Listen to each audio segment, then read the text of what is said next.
Allez, bon courage. Alors, le représentant de la CAT a été assailli par la question de la SAA. Monsieur le PDG de la SAA, attendez-vous à la même chose tout à l'heure. C'est de bonne guerre entre les assurances aujourd'hui, n'est-ce pas? Alors, l'ADA, l'Algérienne des autoroutes, avec le secrétaire général, monsieur Khaldi, et puis le directeur des infrastructures, monsieur Ben Daoud. Vous allez nous parler des infrastructures autoroutières, levier du développement. Même organisation, vous allez avoir 30 minutes, donc à vous de vous partager la présentation, 15-15. N'oubliez pas qu'il y a le débat avec le public également que vous devez intégrer dans la demi-heure qui vous est réservée. C'est à vous, messieurs.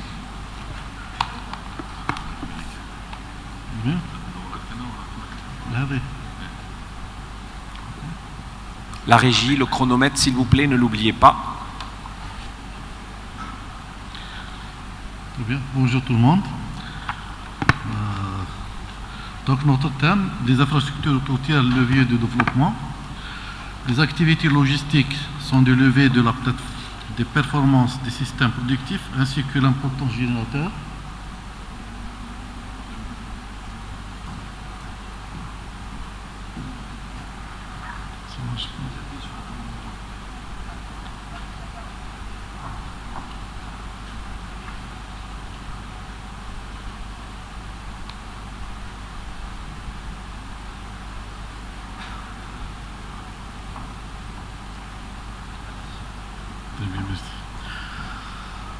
En préambule, les activités logistiques sont des leviers de la performance des systèmes productifs ainsi que d'importants générateurs d'emplois. Afin d'attirer les activités logistiques tout en limitant leurs nuisances, les pouvoirs publics ont mis en place une politique publique fondée sur les différents schémas, à savoir le SNAT, le SDRA et le SDP, le schéma directeur des plateformes logistiques.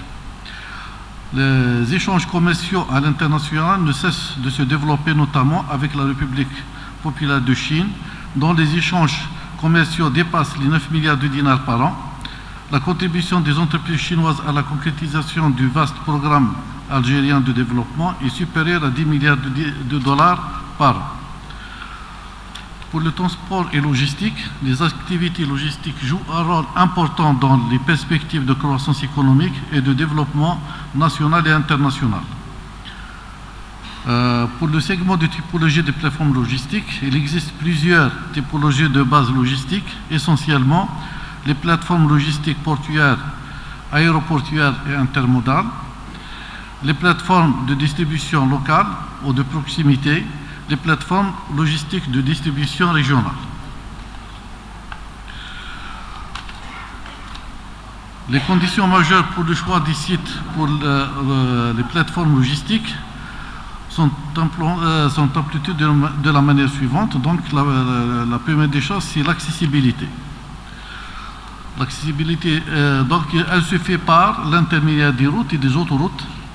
Le transport routier en Algérie est le mode le plus utilisé, aussi bien pour le transport des voyageurs que des marchandises. Plus de 90% du volume des échanges commerciaux s'effectue par la route. Le développement du transport de l'activité passe inéluctablement par le développement d'un maillon important de la chaîne, le réseau autoroutier, à savoir le réseau autoroutier. À ce titre, les efforts essentiels se sont traduits par l'autoroute Est-Ouest, la transmaghrébine sur la linéaire de 7000 km entre Nouakchott et Tripoli, Libye, qui passe par l'Algérie sur la linéaire de 1216 km. Les pénétrantes autoroutes Est-Ouest et les ports d'Algérie pour la linéaire cumulée qui avoisine les 500 km. Les rocades de haut plateau pour la linéaire de l'Est à l'Ouest, entre Tbessa et Tlemcen, sud de Tlemcen, sur la linéaire qui dépasse les 1000 km. La liaison nord-sud, à savoir la RN1, la RN3 et la RN6, la RN1 entre Alger et Tamarasset, la RN3 entre Skikda et Janet, la RN6 entre Mascara, Sig et Adrar. les rocades d'Alger, les grandes rocades d'Alger, à savoir la deuxième rocade d'Alger, actuellement en service, la troisième rocade entre Cherchel et Tizi Ouzou, et la quatrième rocade entre Ain Dafla, Khamis Biliana et Borj Bouaririj. L'évolution des routes en Algérie entre 1962 à actuellement 2018. Dès l'indépendance, en 1972, nous avons 73 000 km de routes réalisées, dont 18 800 km revêtus, soit 25% seulement qui est revêtu avec des autoroutes qui étaient inexistantes à l'époque.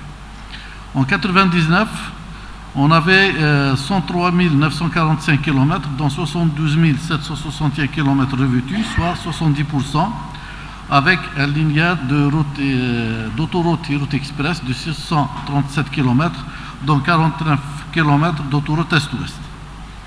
En 2012, on avait 115 793 km, dont 98 424 km revêtus, soit 85%. Et pour les routes express et l'autoroute, nous avons 4 444 km, dont 1720 km de l'autoroute est-ouest sur le linéaire sur l'axe autoroutier, donc 1216 de l'autoroute est-ouest. Actuellement, on a plus de 126 900 km de routes réalisées, dont 90%, plus de 90% revêtus, avec un linéaire global de 5700 km de routes et autoroutes, dont environ 1300 km d'autoroutes réalisées. Donc nous avons le schéma directeur des routes, des autoroutes en Algérie. Nous avons l'autoroute est-ouest sur un linéaire de 1216 km répartie de l'est à l'ouest. Nous avons la deuxième rocade sur 65 km entre Zeralda et Boudouao, actuellement en service. Nous avons la troisième rocade entre Tipaza et Tizi Ouzou sur 150 km environ. Et nous avons la quatrième rocade entre Khamis Biliana et Borj Bouaririj sur la linéaire de 262 km. Et nous avons les pénétrantes aéroports et ports entre les différents ports d'Algérie, à savoir à Annaba. Actuellement, les études sont terminées, donc il manque uniquement le lancement des travaux. Skikda, sur 31 km en travaux actuellement. La pénétrante de Djenjen, en travaux actuellement sur 110 km. La pénétrante de Béjaïa à Bouira, sur 100 km actuellement en réalisation. Il y a la pénétrante de Tipaza à Blida, à l'Afron exactement sur 17 km. Les études sont terminées, restent à lancer. Il y a la pénétrante de Tines sur 54 km entre le port de Tines à l'autoroute est-ouest au niveau de Chlef, actuellement en réalisation. Nous avons la pénétrante de Mostaganem, actuellement en réalisation sur 66 km à partir du port de Mostaganem à l'autoroute est-ouest au niveau de Hamedna. Et nous avons la pénétrante d'Oran, actuellement en phase de réalisation sur la linéaire de 26 km. Nous avons la pénétrante d'Arzeu, dont les études ont été lancées, qui relie le port d'Arzeu à l'autoroute est-ouest. Nous avons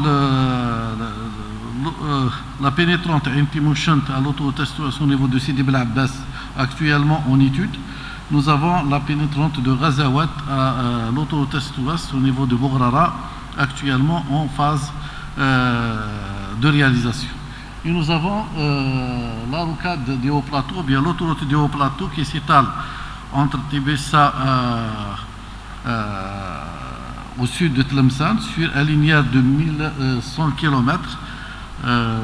Donc l'autoroute est-ouest et l'autoroute des hauts plateaux sont liées entre elles par des pénétrantes nord-sud étalées sur un linéaire qui avoisine les 3000 km cumulés. Actuellement, il y a des pénétrantes qui sont en cours de réalisation pour cet axe, en nous citant la pénétrante de Betna, la pénétrante de Galma, la pénétrante de Média, ou bien la RN1 actuellement, donc elle fait partie. Il y a la pénétrante de Mascara actuellement. Ces pénétrantes sont en phase de réalisation et d'autres seront lancés ultérieurement. Et nous avons la transsaharienne à partir de Blida, Chifa, jusqu'à Brouaguia pour le compte de la DIA, et ça va continuer jusqu'à Mnia en autoroute.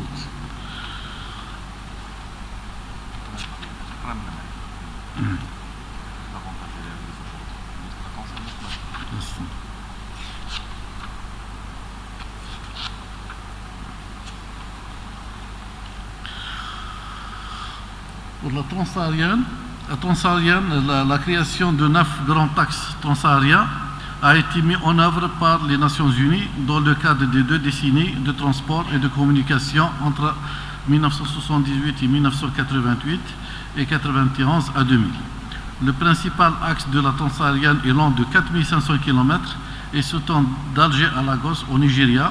Il est composé de 3 branches: Gardaya, Algérie, vers Tunis, Tunisie, Tamarasset, Algérie, vers Bamako, Mali, et Zender, Niger, vers N'Djamena, Tchad.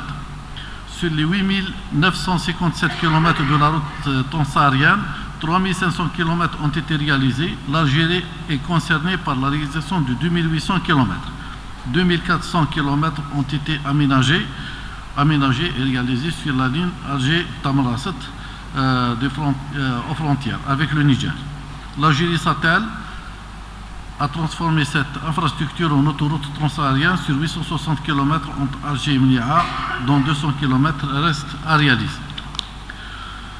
Les avantages pour la réalisation des autoroutes, c'est contribuer à un aménagement du territoire national équitable, améliorer la fluidité de la circulation sur les axes saturés, ici le niveau économique du pays, améliorer les conditions de déplacement et de désenclavement des populations, consolider la position géostratégique de l'Algérie, contribuer à la création de l'emploi, implantation de zones d'activité le long des corridors, améliorer la sécurité routière, le confort des usagers, le gain de temps et la réduction du coût de transport. Exemple, le temps de parcours entre Alger et Oran actuellement, donc il peut se faire pour un poids lourd 6 heures au maximum, mais auparavant il était de 10 heures. Actuellement il peut dépasser les 12 heures. Donc même les axes routiers, la RN4 vers l'ouest et la RN5 vers l'est, actuellement avec le réseau local, sont toutes les deux presque saturées.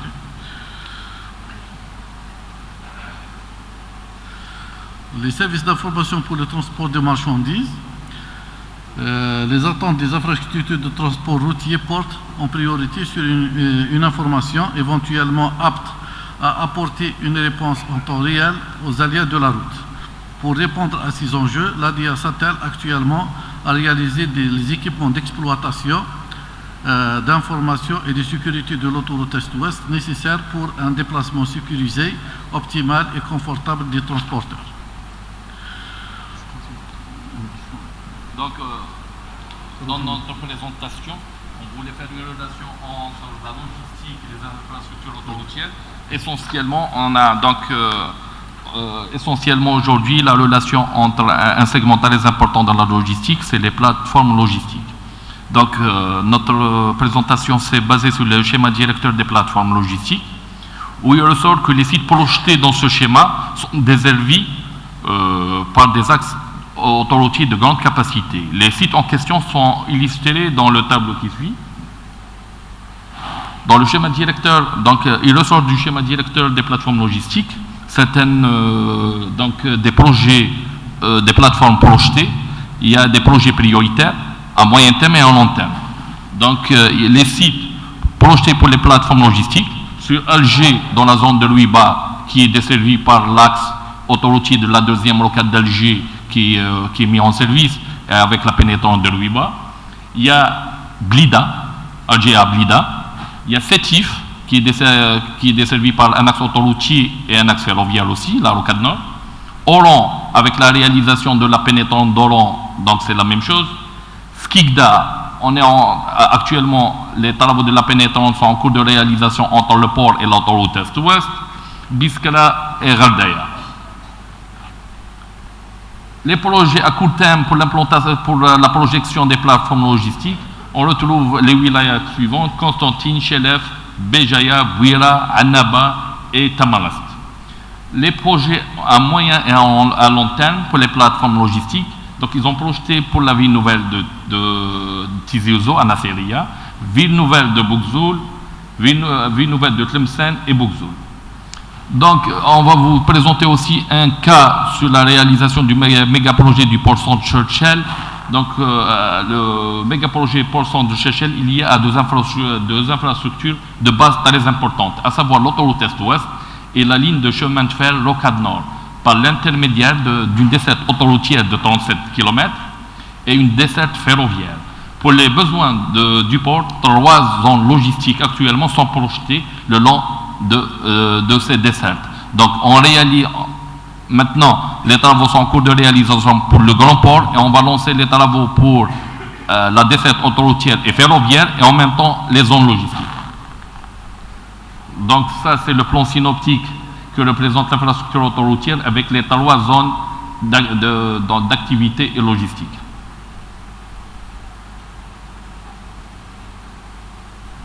Donc, nos recommandations par rapport à ces bases-là, par rapport à ces plateformes logistiques.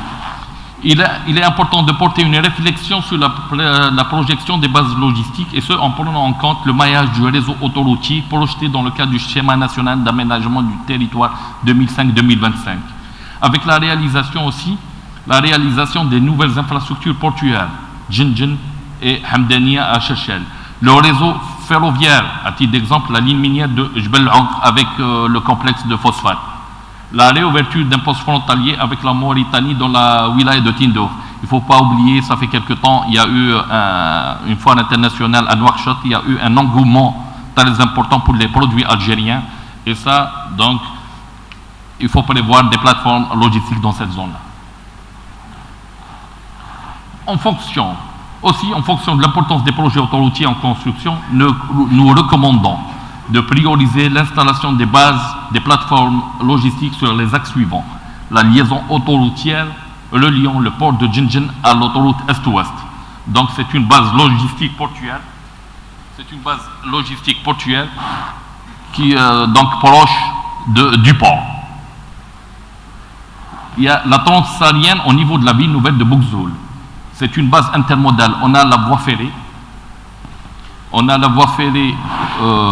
Des rocades des hauts plateaux. On a l'autoroute des hauts plateaux et on a la transsaharienne. C'est un axe rapide sur 860 km entre Alger et Mnéa. Donc il faut prévoir une base, une plateforme intermodale dans cette zone-là. Il y a la liaison autoroutière reliant le port de Béjaïa. Donc il y a la liaison autoroutière reliant le port de Béjaïa à l'autoroute Est-Ouest. Donc nous séjournons de projeter une plateforme logistique portuaire à l'approche du port et une autre régionale au niveau d'Akbo avec les grandes zones industrielles. Il y a la liaison autoroutière reliant le port d'Oran à l'autoroute Est-Ouest. Actuellement, les travaux sont en cours de réalisation d'un axe rapide entre le port d'Oran jusqu'à l'autoroute Est-Ouest. Une partie elle est en cours de travaux. Donc nous suggérons de projeter une plateforme logistique portuaire dans cette zone-là.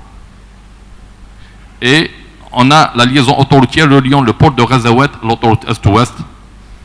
Actuellement, cette pénétrante elle est en travaux et on souhaite de projeter une plateforme logistique portuaire au niveau du port. La dernière remarque, c'est revoir l'implantation de la base logistique de la wilaya de Blida, qui se situe déjà dans un axe déjà très saturé. On a à peu près plus de 165 000 unités de véhicules particuliers par jour au niveau de cet axe, avec un pourcentage de poids lourd de 12%. Merci beaucoup.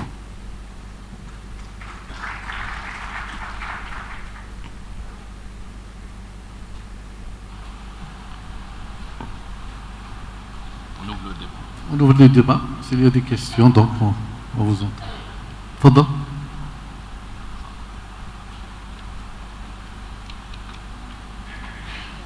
Bonjour. C'est juste pour satisfaire ma curiosité. Vous avez cité les Nations Unies dans la transsaharienne. En quoi les Nations Unies sont concernées sur ce problème? Merci.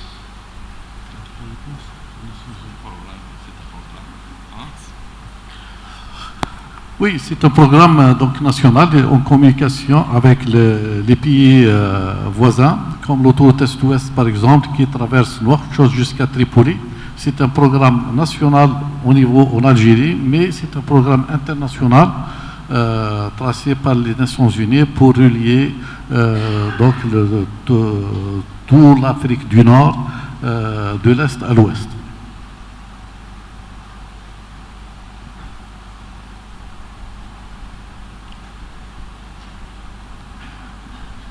Et de même pour la RN1 par exemple, qui relie Alger à Lagos.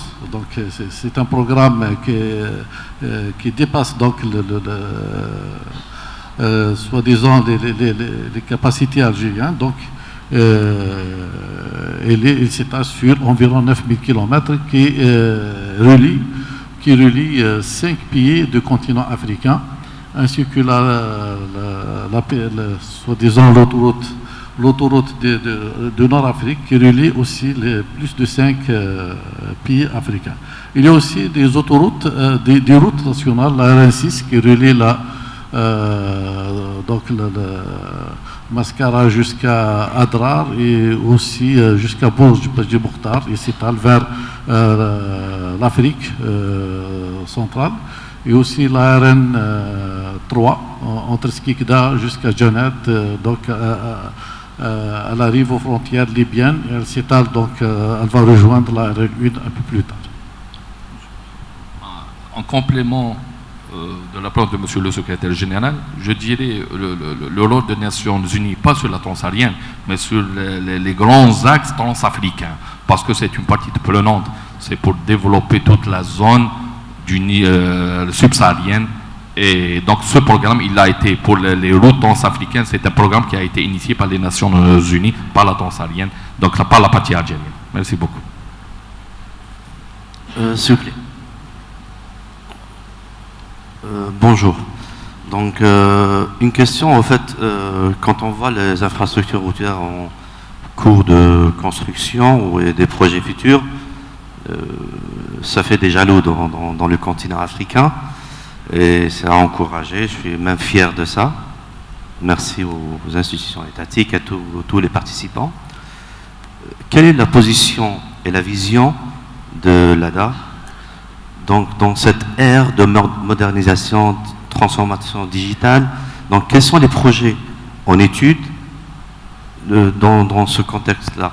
Parce que réaliser des infrastructures, c'est bien. Les gérer et être en adéquation avec l'ERA, on va dire les challenges du moment, donc tout ce qui est en transformation digitale. Quelle est la position? Je veux juste citer un exemple. Donc, gestion des flux donc, sur les autoroutes, réorientation du trafic en fonction des congestions, ainsi de suite. Merci. Oui, c'est vrai. Donc, ces axes routiers ou bio-autoroutiers, par la suite, donc, ils vont devenir, pour la gestion, il sera un peu plus lourd. Il faut penser donc aussi à leur entretien. Donc, cette gestion de flux, donc, en optant pour l'option de péage pour les autoroutes. Les autoroutes en Algérie actuellement ont été réalisées, sont réalisées ou bien à réaliser en site propre. Les pouvoirs publics, à n'importe quel moment où ils seront prêts pour le transformer à péage, ils peuvent être transformés à péage tout en sauvegardant le réseau local. Donc, ce maillage autoroutier actuellement en réalisation en partie et en étude en grande partie aussi. Donc, il va adhérer donc à une gestion favorable pour l'économie nationale. Aussi, donc à titre d'exemple, je vais vous citer l'autoroute Est-Ouest. Actuellement, on est en cours de réalisation des équipements dédiés à l'entretien et l'exploitation de l'autoroute. Et donc, si on parle de gestion de flux, le plus important, c'est l'information, la remontée de l'information. Maintenant, on est en cours de réalisation de la fibre optique, des panneaux à messages variables, des centres d'entretien dédiés à la gestion. Et dans tout ça, on aura en finalité 3 centres de gestion des trafics. Un sur le lot ouest, un sur le lot centre, un sur le lot est, pour une meilleure efficacité de gestion de trafic. Hier, une question a été posée sur le péage. Le péage, il a été dit, donc, si le péage va s'effectuer, donc tous les véhicules vont se déplacer vers le réseau local. On cite un exemple, s'il y aurait par exemple une fermeture de l'autoroute avec un sens seulement au niveau de n'importe quelle localité sur l'autoroute Est-Ouest, et on balance le trafic au réseau local, à savoir la RN4 ou bien la RN5, donc ça devient infernal avec une circulation interminable. Donc actuellement, l'autoroute Est-Ouest, si on opte pour le péage, le trafic sera sauvegardé. Il n'y a pas de trafic qui va, bien sûr peut-être il y aurait un petit trafic qui va prendre le réseau local, mais il va trouver des difficultés à circuler parce qu'actuellement le réseau local, la RN4 et la RN5, sont saturés en matière de trafic. Si on balance le trafic de l'autoroute vers ces axes-là, donc la circulation va il n'y aurait pas de circulation, il y aurait un blocage un peu partout. Aussi, donc, Amine, si tu permets. Oui, donc, juste au complément de la réponse de mes collègues, donc je me présente, c'est donc Kamel El Araba de l'ADA, donc directeur de l'équipement. Pour la première question relative à la digitalisation, donc je rassure l'ensemble des opérateurs que nous avons déjà réfléchi à cette question, où dans la mesure où toutes les autoroutes réalisées ou en voie de réalisation sont d'ores et déjà équipées en matière de fourreaux destinés à la fibre optique. Donc toute autoroute réalisée sera systématiquement une autoroute de transport de l'information. Donc ce travail, nous le faisons déjà en concertation avec le ministère de Télécom et particulièrement avec Algérie Télécom. Pour ce qui est de la gestion intelligente de ces infrastructures aussi, nous avons mis en place un système d'aide à l'exploitation, donc basé sur les technologies les plus modernes. Donc nous avons, à l'exemple de l'autoroute Est-Ouest, nous avons un système de gestion de trafic. Donc nous avons des boucles de comptage qui permettront de détecter tout éventuel bouchon sur l'autoroute et permettront de dévier le trafic en cas de besoin. Nous avons aussi des caméras de télésurveillance et nous avons une multitude d'équipements qui permettront à la fois de capter l'information, de la traiter au moment opportun et même de la diffuser aux usagers de l'autoroute par plusieurs moyens de diffusion. Je fais allusion aux panneaux d'information, donc aux panneaux à messages variables, la radio de l'autoroute et j'en passe. Donc je rassure l'assistance que toutes ces infrastructures autoroutières sont gérées et seront gérées par les moyens technologiques les plus modernes. Voilà, je vous remercie. Et donc le plus important c'est la radio. Donc il y aura une fréquence, fréquence dédiée uniquement à l'autoroute, à l'information sur l'autoroute Est-Ouest. Donc il y aura une remontée très vite pour les usagers d'information pour les usagers de l'autoroute. Merci beaucoup. Bonjour, je me présente, Boublenza. Moi je me dis que l'ADA est une entreprise à caractère économique. Et donc, elle doit gagner de l'argent à travers le péage et autre chose. L'autoroute Est-Ouest représente 1200 km de réseau routier. Donc, on dit, on a 1200 et 1200, ça fait 2400 km. moi je me dis, on a planté des arbres à droite et à gauche qui ne sont pas rentables et qui ne sont pas... Moi je propose qu'au lieu de planter l'acacia, je dirais qu'on peut planter par exemple le caroubier et peut participer au développement des exportations hors hydrocarbures. Parce qu'aujourd'hui, on est devenu importateur de dérivés de la caroube pour la transformer et la réexporter. Merci. Merci. 40 secondes pour répondre. Oui, merci pour cette orientation. Donc, oui, pour la végétalisation des talus, donc on va prendre en compte vos remarques et je dirais oui. Si on peut réaliser des caroubiers et qui répond aux exigences techniques, donc oui. Vous êtes le bienvenu à la DEA et on va discuter en séance de travail sur ça. Merci beaucoup. Très bien. Merci. De toute façon, il y a des B2B l'après-midi, donc c'est fait pour ça. Merci aux deux représentants de l'ADA, l'Algérienne des autoroutes, pour cet atelier